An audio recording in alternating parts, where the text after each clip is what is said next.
If we're our ancestors, they're their ancestors. If we are our ancestors, they are their ancestors. Logic dictates that if you believe one, you have to believe the other.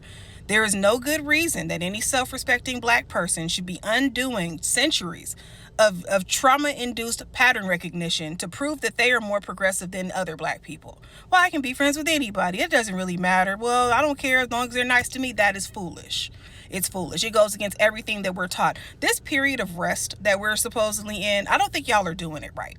This isn't about repeating cycles. It's about observing them and learning from them so we don't repeat them. There's no good reason that there should only be one black child in an all-white group. There's just no reason for allowing your child to play that position. None whatsoever. Now, is everybody bad because they're white? No, of course not. But are we going to sit here and try to filter through the good ones? Absolutely not, because that's stupid. And it's a waste of time. You need to err on the side of caution. And I know this is going to sound like I'm being funny, but I'm not. When you think about the activities that white people like to partake in, they like to cliff dive and jump into large bodies of water and wrestle alligators. They like to do shit that is just inherently dangerous. People who risk their lives for fun are the things to fear. They have nothing to fear. Nobody's going to do that. Why would you just risk your own life for fun? Because you fear nothing. Who fears nothing? People that are the thing to fear. Y'all don't take that seriously enough for me. You don't take that seriously enough for me. And I'm not telling you to walk around in fear of people, but I'm telling you that you need to err on the side of caution with people who have a track record of hurting us when we're the only one in their group. They know that we're safe. They know black people are safe. That's why they send their children to us when they get lost. They know we're safe. That's why they turn to us to fight their battles when they don't know what else to do, because they know we can do it.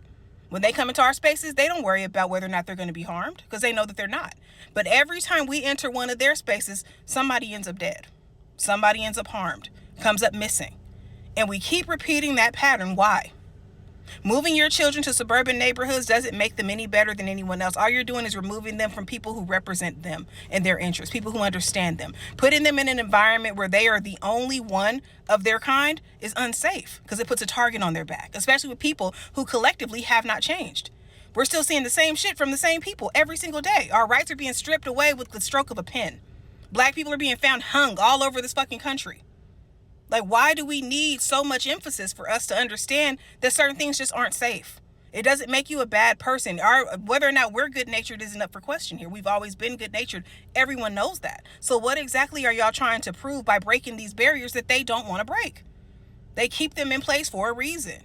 Those provisions they make for PWIs and suburban areas, that is for their children. It's not for yours. So when you move your black kids out of black schools and you put them in areas where they're only around white people, you're doing them a disservice. When you fail to teach them what the potential risks are of being in those friend circles, you're doing them damage. You're doing them harm. In totality, you're not preparing them for the world. You can do that without fear-mongering them. You don't have to make them hate anybody, but you need to tell them the truth.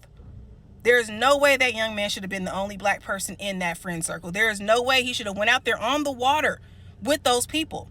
And what's fucked up is that he probably really believed those were his friends. But friends don't leave friends behind. How many times have y'all gone out with your people and made sure that you did a head count and that everybody was accounted for when you guys got back or when you left?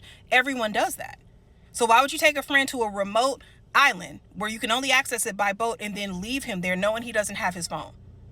Come on now, y'all. Like, this is just silly. There's no reason we should still be repeating these cycles with these same people. We're not learning from it. Start teaching your kids to err on the side of caution with people who have always done them harm, historically and presently. That doesn't mean that everybody's bad. You don't even have to teach them that everybody's bad, but you have to teach them that their life is going to look different. They're going to be treated differently. And it's not to fearmonger them, but it's the reality. We all know it because we live it. I don't get why this is such a hard lesson for us, but anyway, my condolences to the family of Nolan Wells and to that young man. May he rest in peace. It's ridiculous that this happened to him. This shouldn't have happened to him. It shouldn't happen to anybody that's happening to, but y'all, it does happen.